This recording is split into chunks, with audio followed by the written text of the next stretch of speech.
So आता आपण थेट जाऊया बंगल्याच्या आतमध्ये आणि जे घर आपण बघतो जिथे बरेच सीन आपल्याला पाहायला मिळतात सगळ्या कुटुंबाचे फॅमिलीचे ते आता इथे होत आहेत. वा.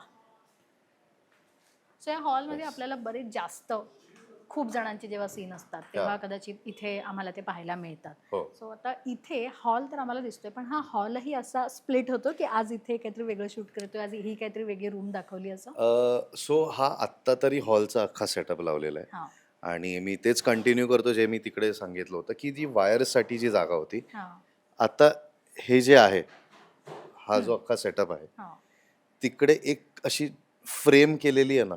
जाऊया तिथे. हा ये दाखवतो.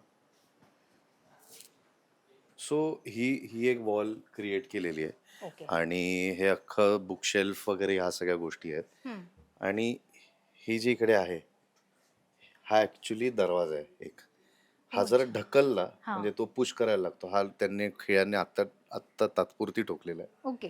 हा जेव्हा पुश केला जातो उघडला जातो तर हे अख्खं हे एवढं पार्ट बाहेर येतं आणि इकडनं वायर्स वगैरे जाऊ शकतात. जे मागे जातं मागून मग लाईट साठीचे त्या रूम मध्ये माझी रूम आहे तिकडे तर त्याचं लाइटिंग करण्यासाठी इकडनं वायर टाकले जातात असे.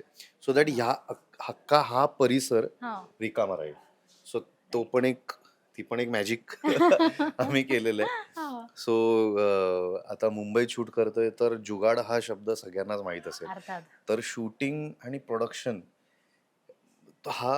हे तुम्हाला जुगाड लावूनच करायला लागतं. तुम्हाला स्मार्टली करावं लागतं कारण की हार्ड वर्क तर सगळेच करतात.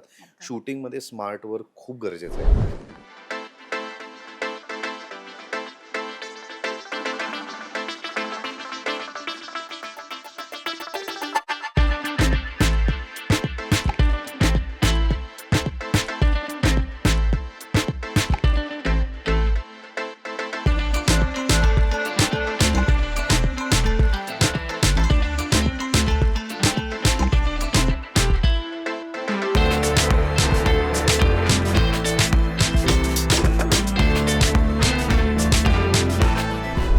आता हॉलमध्ये आपण येतोय आणि इथे काही इंटेरियर चेंज होतं का किंवा तुम्ही म्हटलं तसं की एका ठिकाणी असं स्प्लिट करून काही गोष्टी इथे वापरतात. हॉलमध्ये असं काही चीट होतंय?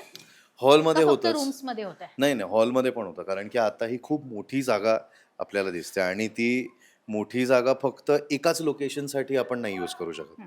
म्हणजे ते मी तरी मानेन की वेस्ट ऑफ तुमची म्हणजे वेस्ट ऑफ स्पेस आहे ते. समजा तुम्ही एवढी मोठी जागा फक्त एकच लोकेशन म्हणून यूज केली तर. कारण की आपण नाटकात पण बघतो की स्टेज असतं. स्टेजवरती एकच एवढीशी जागा वेगवेगळ्या प्रकारे दाखवली जाते. सो हा आमचा स्टेज आहे. हे आमचं लोकेशन म्हणजे आमचा स्टेज आहे आणि इकडे आम्ही वेगवेगळ्या प्रकारचे सेट लावतो. सो ही जी जागा आहे इकडनं सो इकडे हॉल असताना इकडे सोफा वगैरे सगळ्या आहेत गोष्टी. पण जेव्हा आमचे वेगळे सीन किचन मधले सीन होतात डायनिंग एरियातले सीन होतात. आता मध्ये एक एपिसोड झाला जिथे लहान पोरं ते चमचे वगैरे वाजवत होते याला आणि मी त्यांच्याकडे जातो. सो इकडे एक वॉल टाकली गेली अख्खी इकडे. ही अख्खी जागा जी आहे तिकडे वॉल टाकली गेली आणि ती मेक बिलीव्ह वॉल आहे. म्हणजे ती खरी ऍक्च्युअल नाही ती प्लायची वॉल असते लाकडाची असते आणि ती वॉल अख्खी सेटअप केली जाते. त्याच्या मागे डायनिंग टेबल वगैरे इकडे लागलं जातं आणि तुम्ही जर इकडे याल ह्या बाजूला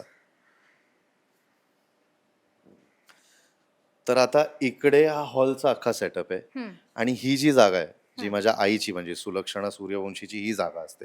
इकडे तिची चेअर लागते. हा तिचा एक कॉर्नर आम्ही बनवलाय.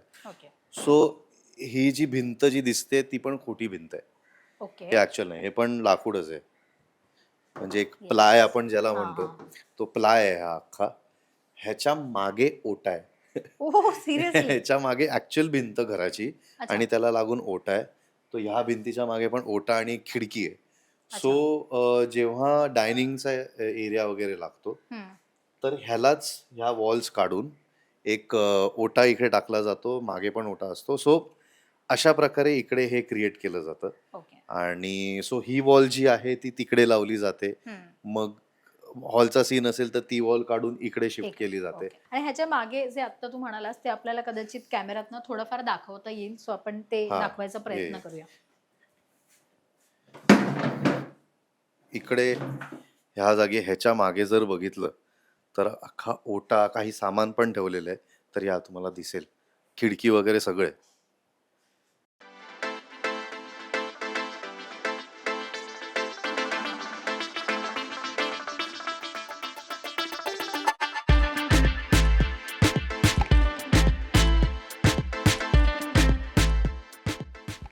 सो आणि तिथे जे डोर दिसतंय त्या डोरच्या मागेही काही आहे? नाही, त्या डोअरच्या मागे आता मागची सगळी बाजू आहे, बाजू आहे. बंगल्याची मागची बाजू. बंगल्याची मागची बाजू आहे. तर तो डोअर आम्ही आता पुढे जाऊन कुठल्यातरी प्रकारे यूज करू.